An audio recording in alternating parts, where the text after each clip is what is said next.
Mutton curry. మొన్న రీసెంట్గా బక్రీద్ అయింది కదా, బక్రీద్ రోజు మాకు మటన్ పచ్చి మాంసం ఇచ్చారనమాట. అంటే అలా ఇస్తారంట కదా ముస్లిమ్స్, నాకైతే తెలీదు. సో అలా ఇస్తే ఏం చేశానంటే ఆ రోజు స్టోర్ చేసేసి ఫ్రిడ్జ్లో పెట్టి ఆ నెక్స్ట్ డే మటన్ కర్రీ వండాను. సో చికెన్ కన్నా హెల్త్కి మటన్ అయితే చాలా మంచిది అని చెప్పేసి వింటాను. ఎందుకంటే మనకి బోన్ స్ట్రెంత్కి కానీ ఇంకా చాలా విషయాల్లో బోన్ సూప్ తాగిన, మటన్ కాళ్ళ సూప్ తాగుతారు కదా జనరల్గా, అలా తాగినా సరే, లేదంటే మటన్ కర్రీ తిన్నా చాలా బలం అని చెప్పేసి చిన్నప్పటి నుండి అలాగే అనమాట. నానమ్మలు అమ్మమ్మలు ఉంటారు కదా, సో చిన్నప్పుడు అంటే చికెన్ అంటే తినేవాళ్ళం, మటన్ అంటే తినేవాళ్ళం కాదు, ఎందుకో నాకు తెలియదు. కానీ సో అలా చెప్పి ఏదో ఒక స్టోరీస్ చెప్పి పెడుతూ ఉండేవాళ్ళు. సో రెగ్యులర్గా అందరూ వండేలాగే వండాను నేను కూడా. ఆనియన్స్ వేసేసి, పచ్చిమిర్చి, అల్లం వెల్లుల్లి పేస్ట్, కరివేపాకు వేసేసి, మటన్ వేసేసి, లాస్ట్లో ఉప్పు కారం వేసి వాటర్ పోసేసి ఒక 3 to 4 విజిల్స్ రానిచ్చాక స్టవ్ ఆఫ్ చేసి దించే ముందు కొత్తిమీర అండ్ గరం మసాలా వేసుకున్నాను అనమాట.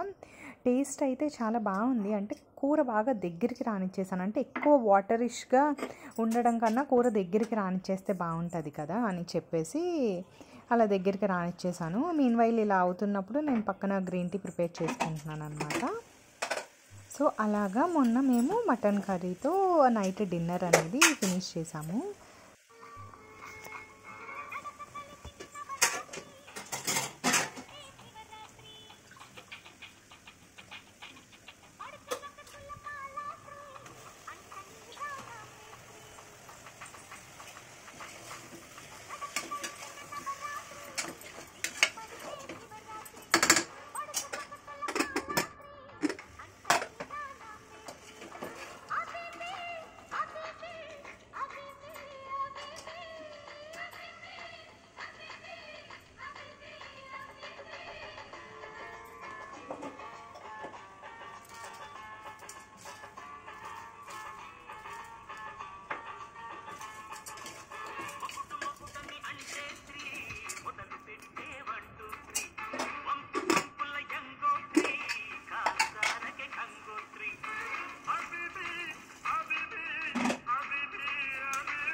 సో దించేసేటప్పుడు ఏమేమి వేసానంటే ఇందులో గరం మసాలా వేసాను.